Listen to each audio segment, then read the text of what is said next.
Hi, it's Edward, back with another video. Please take a moment to click the thumbs up button below and consider subscribing to the channel. Thank you for your support.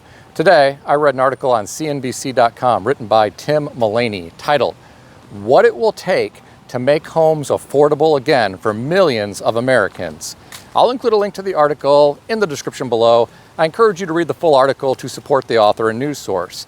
As a private American citizen, I'd like to report and share my transformative thoughts through commentary regarding small sections of this article that are of public interest. According to the article, the qualifying yearly income for a median-priced house in 2020 was $49,680. Now, it's more than $107,000 according to the NAR. Redfin puts the figure at $114,627. The article goes on to indicate a combination of falling interest rates, rising income, and stable to lower home prices is needed, economists say. Building more homes amid sluggish new inventory is also key. In my opinion, we wouldn't have such a housing shortage problem if some of these companies on Wall Street weren't gobbling up all of the homes and turning them into rentals. There are also a lot of young people who are getting money from their wealthy parents to be able to purchase a home. Do a Google search yourself, and you will find an article that talks about how 40% of individuals under the age of 30 have received money from family members in order to purchase a home. If you have wealthy family members, you stand a chance at purchasing a home as a young person. Unfortunately, there are a lot of everyday Americans who have not seen their wages keep pace with inflation in recent years, and they do not have the parents who are going to be able to provide them with the money necessary to buy a home. The parents of some people have seen their accounts swell in recent years because equities have done very well. Some of these parents have also seen their home values skyrocket in recent years. It's not a problem for some of these parents to do a cash-out refinance and be able to provide their children with some money to purchase a home. Some parents may not even have to do that. They may be able to withdraw money from their investment account and simply write a check to their children and be able to provide them with the money necessary to purchase a home. Now, some parents may not be able to cover the cost of the entire home, but some parents might be able to provide a sizable gift so that the young people stand a chance at being able to buy a home. The real estate market is so messed up right now. We are seeing some real estate agents quitting the industry because they can no longer make enough money to support their families. Real estate agents rely on commissions, and it is difficult to earn a commission when you can't get a home listing and when you can't find buyers who have the ability to purchase a home. Some mortgage brokers are also dropping out of their respective industry. Some of these people also can't make enough money to support their families. I have a friend who is a mortgage broker, and his pipeline of business has slowed dramatically. A couple years ago, he was making a lot of money, especially with refinances. Now that is all gone. He is struggling right now to earn enough money to cover his bills. There are a lot of people right now who are paying overpriced rent. A lot of apartment operators know they can charge high prices because people don't have any other options. There are a lot of people who stand no chance at being able to purchase a home in this current higher interest rate environment. Some people have to stay as a renter right now, and apartment complexes recognize this. Understand, not all apartment complexes are greedy. Some have seen their cost of doing business increase in recent years. Some apartment operators have seen higher property taxes, higher insurance, and many rely on third-party contractors to perform maintenance. Third-party contractors have had to raise their cost of doing business because of inflation. With all this said, I am sure there are some apartment operators out there who are really price gouging everyday Americans. One reason for lack of housing inventory is because many people locked in at historically low interest rates in the 3% range. Many of these people have no interest in moving.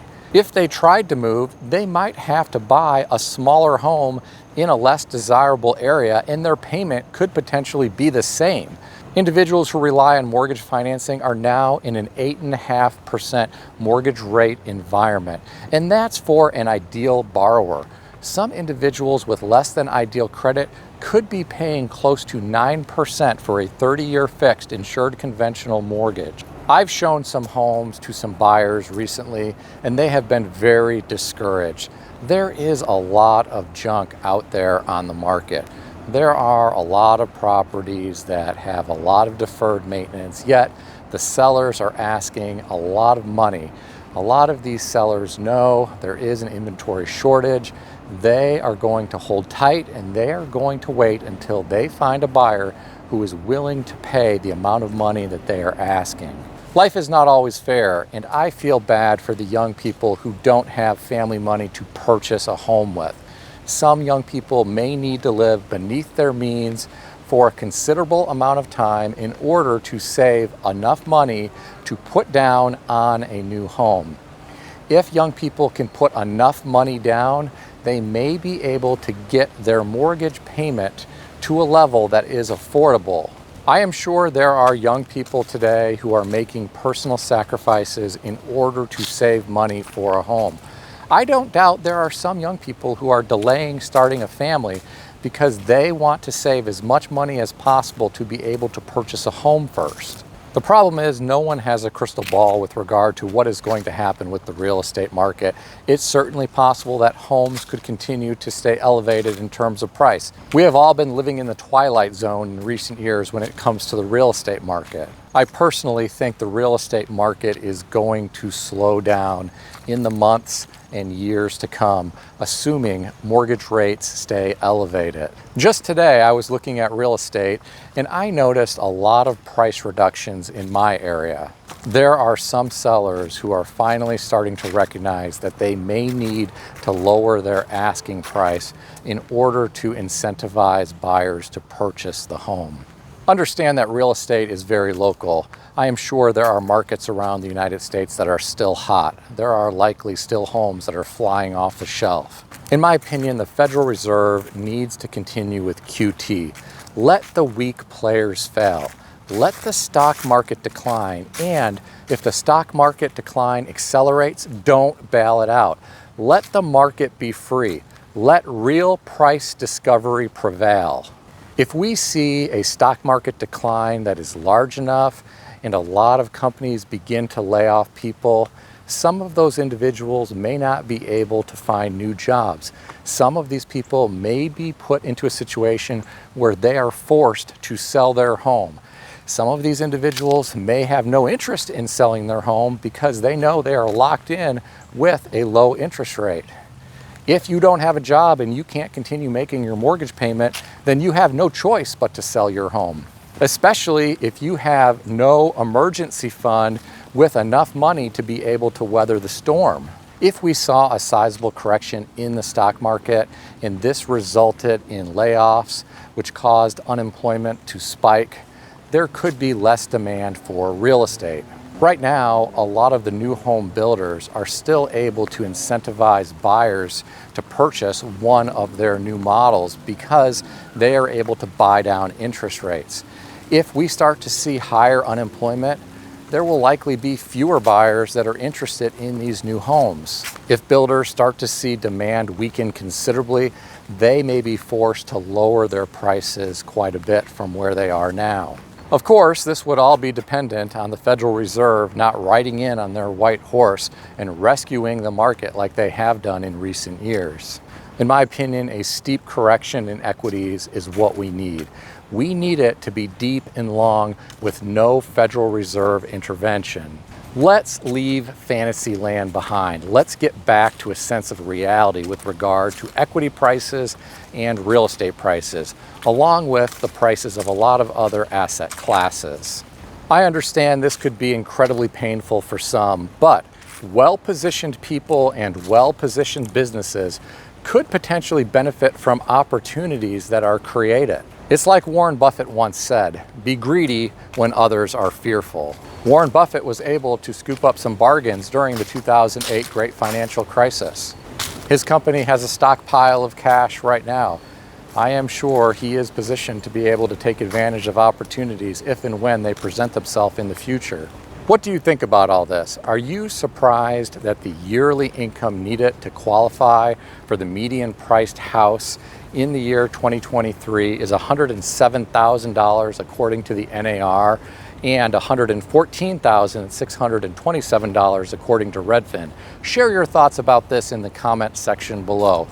Do you think a sizable correction in the stock market could translate to more layoffs and higher unemployment, which could force real estate prices down? Let me know your thoughts about this in the comment section below. Please keep in mind, nothing in this video is financial advice or real estate advice. If you need advice of any kind, seek advice from a qualified professional in good standing who puts your interests first and foremost. If you enjoyed this video, consider giving it a thumbs up. If you haven't yet subscribed, please consider doing so. I want to extend a special thanks to everyone who has subscribed to this channel. I also want to thank all of my channel members. Stay healthy and wealthy. I'll see everyone in the next video.